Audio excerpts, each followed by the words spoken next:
Hi, this is Beebee. I'm here with my dog Ruby. This is Love on the Peacock Express.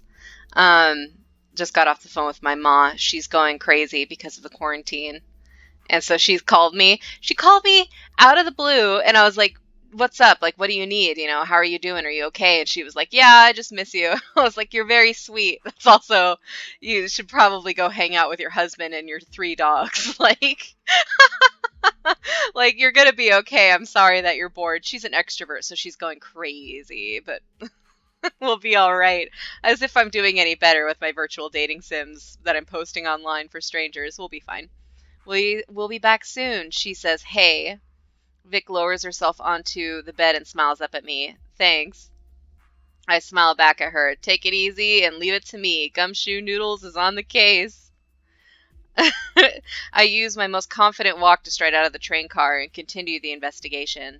It's not very often a case puts my life in potential danger. I'll have to be careful so I don't end up like Vic or worse. That is a good fucking point. We could be murdered. Maybe she's right, though. The danger does make it more exciting.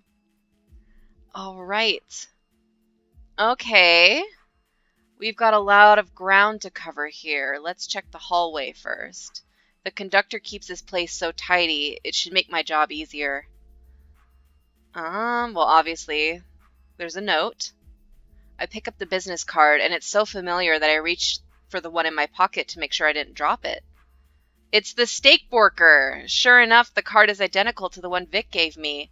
The name and the phone number are the same for the same stockbroker, steakborker. This raises more questions to me than it gives answers. I'd better not jump to unfounded conclusions. Is this a fucking hit?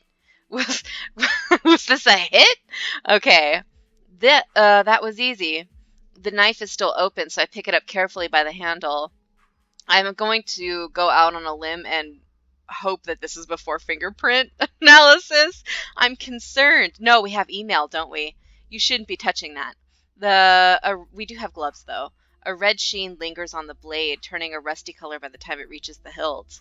It must have been wiped clean quickly, but the presence of blood is unmistakable. Good thing the blade is short. Vic could have really been hurt. She left incriminating evidence, but I still don't know who the masked girl is or the direction she went. I guess my only option is to hit the dirt and check the other cars until I find another clue. She couldn't have gone far. The handsome gray fox from the... Is she handsome? I guess. The handsome gray fox from the line earlier isn't happy about me intruding on her space. She lets me snoop around with a clear impatience. She seems really mean. I'm glad we didn't go with her. There's no sign of the masked girl in the small car. The lady hasn't heard anything either, so I move on. The next car has a beautiful, glamorous woman that I think I also saw in the line. How could you forget if you saw her or not? Her room is cluttered with personal stuff. She's kind about my intrusion, but she asks a lot of questions about what I'm up to. As soon as I'm sure she's not hiding the masked girl, I slip out. I don't want to be rude, but I can't tell her a client's personal business. Was her purse a pineapple or like a hamburger? What was that? I knock on the door to the next car, but no one answers. And, well, I didn't get to be good at my job by minding my own business. Yeah, you would have to open that door. I try the door. It's open, so I let myself inside. I guess it wasn't empty after all. Ah! Ah! Oh no! Look at the glowing eyes. We're fucked. We're gonna get dragged to hell. This is a horror game the whole time. I found you. I surprised her as much as she surprised me. She's small and tense, but I'm between her and the only exit. There's nowhere for her to go. Who are you? Who are you working for? The punk? The punk? That's not the word I would use. Maybe demon. Move. Her voice is so quiet that I can barely hear her, but I don't have a chance to ask her to repeat herself. Get out of the way or I'll kill you. I'm face to face with the girl who stabbed Vic. She's cornered and dangerous. I have to be careful, but... I have your knife, we say. Did you have another weapon? It's not that easy to kill a person, and I do know how to defend myself. She says, maybe I do. You don't sound very confident, we say. The girl deflates as I call her bluff. So what? You a cop? You gonna turn me in? You don't look like a cop. She still has her guard up. She might take off the moment she has the chance. That's because I'm not a cop, I'm an investigator. My job is to get answers, not to throw you in jail. As for turning you into the authorities, I haven't decided. The punk says, why not? Because I don't know what's going on. I don't have the full picture. Why don't you tell me the truth and then I'll decide? She takes a. I want just an aside for a moment here. The art style on these characters is really pretty, especially Noodles' portrait here. I just think like the way that they did like the coloring, especially like on her lips and stuff, is just really pretty. So I'm just gonna say that. So she takes a long time looking at me, considering, calculating. Maybe she's not as impetuous as I thought. If I tell you, can I have your word you'll go easy on me? I mean, if you're a kid, yeah, I guess so. She's trying to negotiate, even when I have her cornered.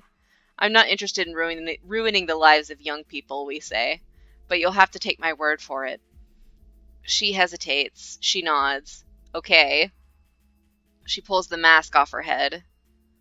Don't turn me in. Oh, okay. Okay. Her eyes are very, very blue. She's small, about the same age as my sister, so like high school, a little bit younger. Much is still hidden by the hood over her head and her hair and her face, but the shape of her nose and eyes and her chin reveal an undeniable resemblance, and the age is right. Oh no! Oh, Vic was stabbed by her own daughter. Oh shit! This is bad news. It's Maggie, right? She says, what? Your mom told me all about you. I can see the resemblance. Oh, she says, I didn't mean to hurt her. I just panicked. I panicked and I almost killed my mom. Oh no. This is terrible. It's okay. She's okay, I promise, we say.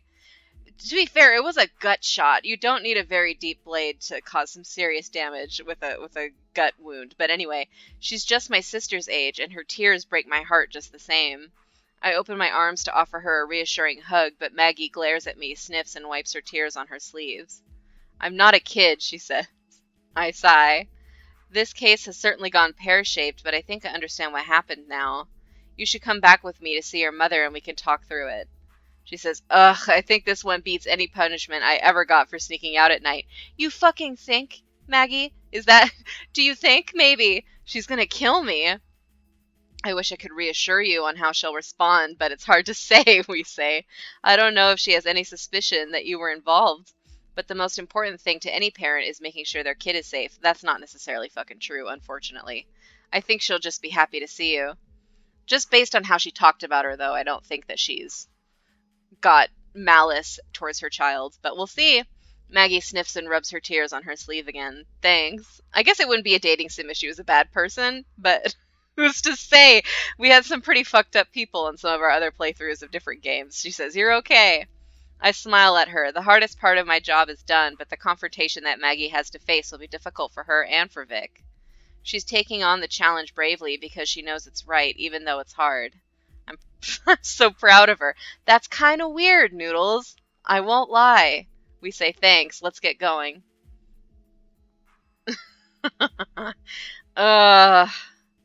Okay, I enter the train car I share with Vic alone at first. She's laying down and resting, but she opens her eyes to look at me when I come in.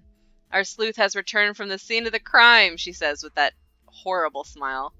Did you find anything? You could say that, we say. I found your attacker, but this may come as a shock to you, so don't get up. I gesture Maggie into the room. Oh, no. I don't think they look that much alike. I feel like maybe...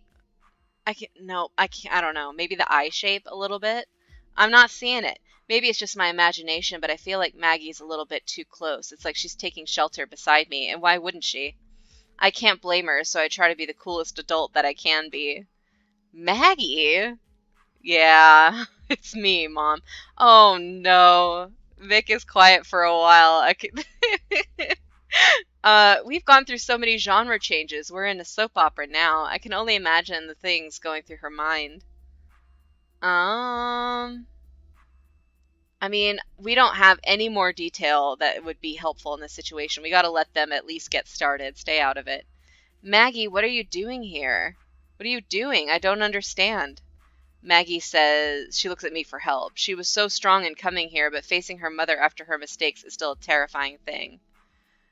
Okay, so we spoke up anyway. Let's go through the events step by step. Vic says, no, wait, there's something I have to know first. You're here on a job, aren't you? Maggie says, yeah. Vic says, was it to kill me? No! They're both quiet for a while. Maybe I can shed light on it. I have the weapon here. It's just a small pocket knife. It's not really meant to cause damage, which tells me she is not a good assassin, or her intentions weren't violent. We're going to go with this one. Her intentions weren't violent. I think this was just something Maggie had in her pocket when she encountered you. If it was a hit, the client would have supplied her for that. Vic says that's true. One thing I like about Vic's design is her very dark eyes. That's not something you usually see in games or in media where the character is supposed to be attractive. Even though most people have brown eyes and brown eyes are very pretty, I think she would look kind of weird with any other color. I think that was a good creative choice.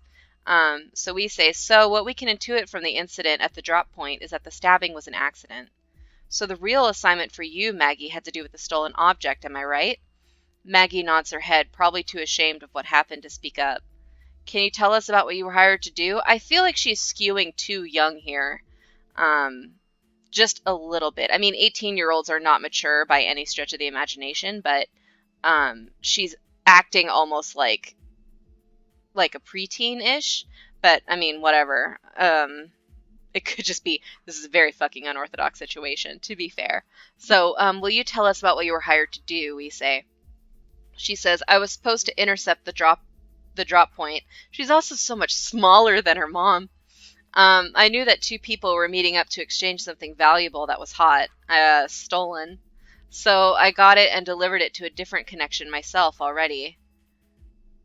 We say, who's your employer? I don't know, some guy. We just talked on the phone, she says. Given the look on Vic's face, I suspect she's catching on. Maggie digs around in her pockets. I thought I had a card. I was supposed to call him, she says. Was this the card? I show Maggie the business card that I found on the floor in the hall. Vic stares at it, too. Yeah, this guy, she says. Why would a guy who sells houses care about stealing stuff?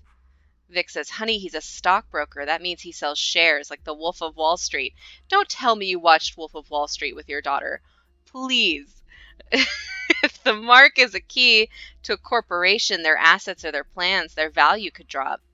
He could stand to gain a lot of money. Oh, okay.